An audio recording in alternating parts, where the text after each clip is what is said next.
Garmin are no new players to the action camera market with various previous examples. Now, after a thorough rethink and a complete redesign, Garmin present us with this, the Virb Ultra 30.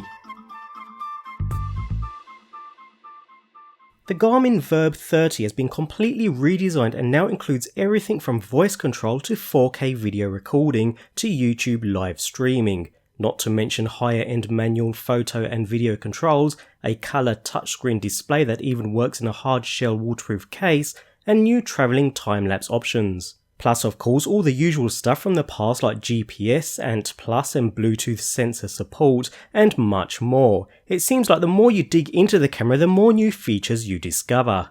Crack open the box and you find the camera staring back up at you, complete within its waterproof housing. Further within the package we find the usual array of accessories including a 1250mAh battery, a little outdated mini USB cable, an anti-fog strip, an additional back door, and a small range of mounting options including flat and curved adhesive mounts, along with various thumb screws, extenders, and orientation changes.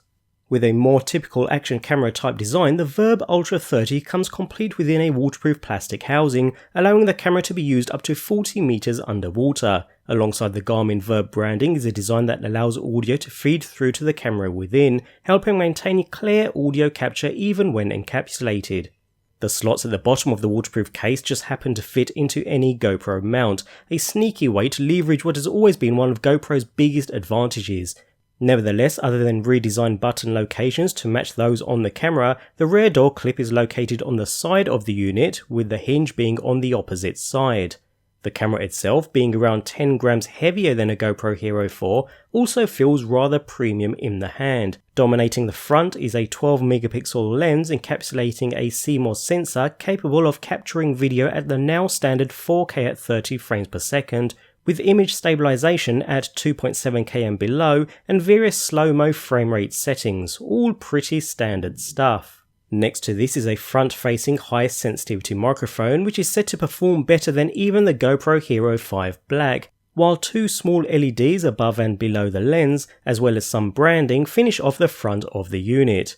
The main controls are featured alongside the top of the camera, along with a small speaker output. We find the main power and Wi-Fi physical buttons, as well as a shutter button that can be pressed to take still images. That same shutter button also rotates, starting and stopping video capture. Garmin has used this style of shooting with its previous cameras and it works rather well, allowing the user to feel whether the unit is currently capturing video quick and easy. A flick of the side tab opens up the battery door on the underside of the camera, revealing the cavity for the battery to slide into.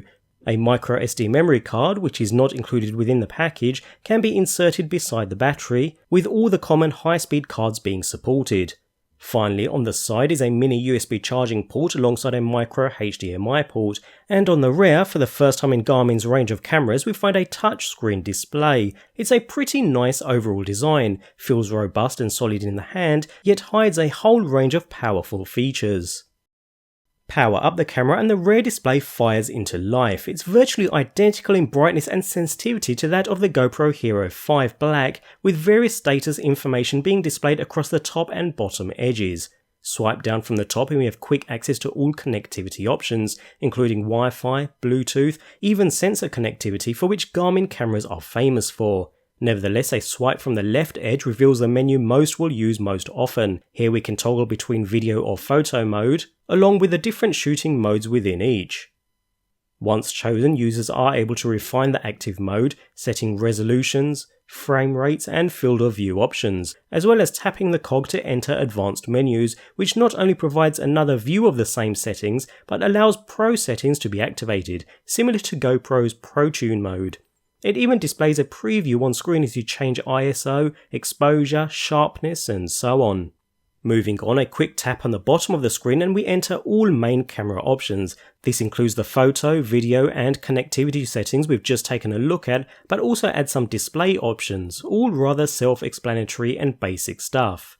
Not usually seen on action cameras is a presets menu, allowing users to save different camera presets you've created yourself, making switching between your preset options very easy, a seriously useful addition. Finally, we tap the cog to enter basic camera settings that will affect the entire unit, such as volume controls, recording LEDs, orientation settings, and so on. Navigation between options is quick and easy with good levels of touch sensitivity. It's a seriously intuitive system to use and most will be up and running within seconds. But what's most impressive here is that it actually works through the waterproof case. You can swipe the screen and touch and interact with it just like when it's not in the case. It's not 100% perfect, but it's more than good enough. Although divers or those with gloved hands will be pleased to know that they can control and change settings by using the buttons above the camera just as easily. Another option is to control the camera without even touching it using Garmin's implanted voice control. The way that it works is that each time you say "OK Garmin," you'll see the little camera LED light up briefly as confirmation that it got the command. After that, it will blink again when it hears the second part of the command. "OK Garmin, start recording." "OK Garmin, stop recording." The list of commands isn't as comprehensive as those on the Hero 5, but it's a welcome addition and works rather well. Of course, we have remote operation as an option too, thanks to the smartphone app, where we have standard live preview, although with a very slight lag, but nonetheless we are able to change all modes and settings with ease, all pretty standard stuff. Although users also have the ability to live stream video to the web as well as create and edit short clips directly through the app. It's a nice addition to the overall package, making it that much more versatile, but with that high quality screen directly on the unit, I found I didn't use the smartphone app as much. When it comes to general video quality, I'm pleased to report it's on par with GoPro's top of the line Hero 5 Black. Dynamic range is good, colours are pretty accurate, and the image is sharp, maybe a hair sharper than the GoPro's. It has nearly all the same options for frame rates, resolutions and shooting modes as the GoPro 2. It even has an expansive mode which is pretty much the same as GoPro's Super View. Still images are just as good, vibrant, and on the whole it'll easily rival your smartphone as well as other high-end action cameras out there. The Virb does sometimes overexpose images on bright sunny days, especially in the sky at certain times of the day. You can address this though through the Pro settings, which have been expanded in the Virb Ultra 30, allowing users to set everything from exposure stops to white balance to ISO modes.